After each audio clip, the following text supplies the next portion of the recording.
Всем привет! Вы снова на нашем замечательном канале Записки фармацевта. И мы продолжаем, не устаем выявлять, отслеживать и оценивать стрёмную и теневую продукцию фарминдустрии. И по традиции, дорогие друзья, хочу вас попросить, подписывайтесь на наш канал, оставляйте свои комментарии, ставьте лайки, пишите ваши предложения, пожелания. Мы постараемся на все ответить и все учесть. А мы движемся дальше. Наш сегодняшний выпуск посвящен кадеину и кадеин содержащим препаратам. Так как он является и являлся причиной возникновения огромной армии зависимых людей, зависимых от аптечных препаратов, от аптечных веществ. Кадеин – это алкалоид опиума, применяется в основном как противокашлевое средство центрального действия, то есть действует он через рецепторы головного мозга и угнетает дыхательный центр. Вот. А также в сочетании с другими веществами он применяется как болеутоляющее и также противокашлевое. С такими как терпингидрат, кофеин, парацетамол, метамизол натрия. Кто не знает, это анальгин, если что. Вот. И другими. В виде различных препаратов, таких как самый из них популярный, попсовый, я бы сказал, и любимый в народе, это котерпин или же терпинкод, вот, в состав которого входит, конечно же, кадеинофосфат, гидрокарбонат натрия и терпингидрат.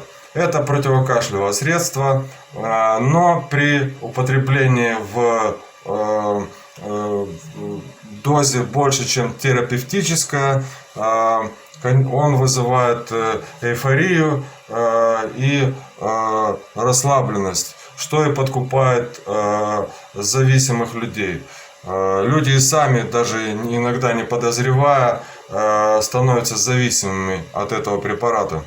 Дальше идут по популярности кадилак, кадесан. Состав немножко похож, но чуть-чуть другой. Тут тоже кадеинофосфат, тот же гидрокарбонат натрия и добавлен корень солодки и термопсис.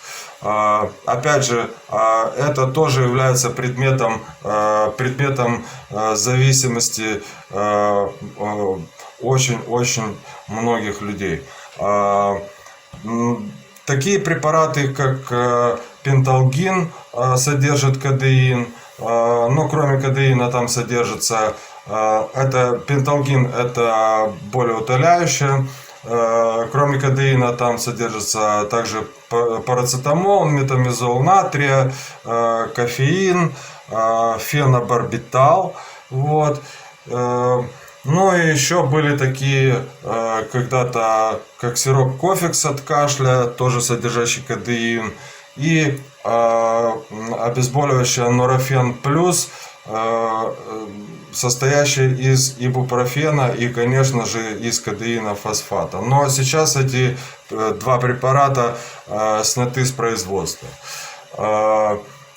Для того, чтобы вы понимали, насколько популярен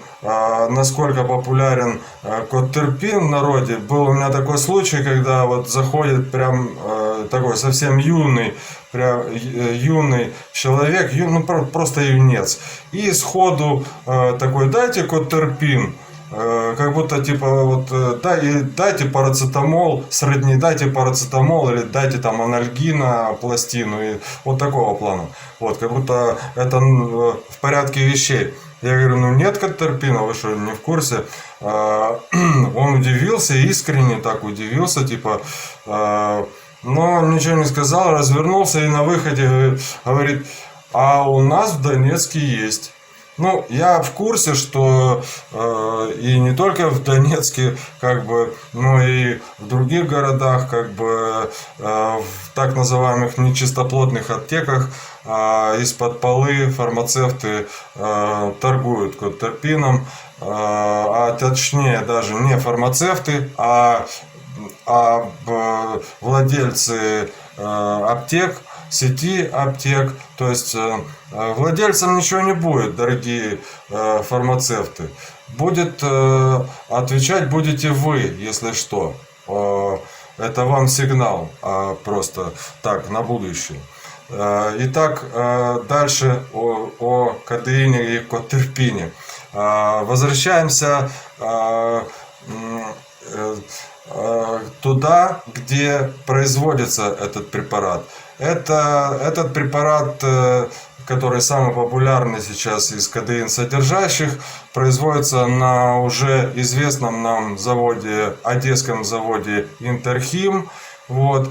Ну, как бы в 2014 году там был такой конфликт, хотели принять закон по поводу ограничения оборота кадеин содержащих веществ и так далее, и так далее. Там были пикеты по этому поводу, представители Интерхима ездили в Киев, там что-то боролись, но чем закончилось, по неофициальным данным, мы не знаем. Вот. Но, чтобы вы понимали, на тот момент, вдумайтесь только, бренд котерпин составлял 50% всего объема реализации всего продуктового профиля завода в денежном выражении. То есть 50% прибыли составлял котерпин для этого завода. И на сегодняшний день ассортимент этого завода практически не изменился. То есть, как был котерпин, так и остался. И как были бензодиазепины, так и остались. Остальные препараты, там амиксин, аналог декатилена и так далее, это для просто отвода глаз. Вот. Ну, как бы, ну, это судя по возможности приобрести котерпин сейчас в аптеках. Естественно, его, как уже упомянул, продают из-под полы. Ну, то есть, знающие люди приходят, им дают там сразу, естественно, втридорого, и наживаются на зависимых, на их беде, вот, и абсолютно плевать тем же владельцам аптек и сетей аптек, а тем более заводу Интерхим, на то, что армия зависимых растет, и на здоровье нации тем более наплевать. Их интересуют абсолютно только доходы. Вот, деньги и еще раз деньги. Вот. Ну, в результате злоупотребления систематического потребления кадеина и кадеин содержащих препаратов возникает тяжелая физическая и психологическая зависимость, которая выражается, ну, то есть на начальном этапе там при применении кадеин вызывает эйфорию, легкость, там вот это опять же подкупает людей, вот, и они подсаживаются на него, толерантность растет, дозировки растут, там люди употребляют его прям пачками, я видел просто возле некоторых аптек урны переполнены конволютами, пустыми конволютами из-под котерпина, там на то время еще был нурофен плюс, из-под нурофена плюс пачки валяются прямо возле аптеки, и этой аптеке абсолютно наплевать, что вот такое происходит. Вот, так что вот такие дела. Так что зависимость выражается физически в виде, ну, то есть наступает и при отмене препарата кодеин наступает самая настоящая ломка, и она выражается в виде депрессии, ощущения разбитости, упадка сил, то есть мысли у людей только о таблетках с кодеином, вот, и а также страдает желудочно-кишечный тракт, это поносы регулярные, одышка, бессонница, в общем, все прелести синдрома отмены.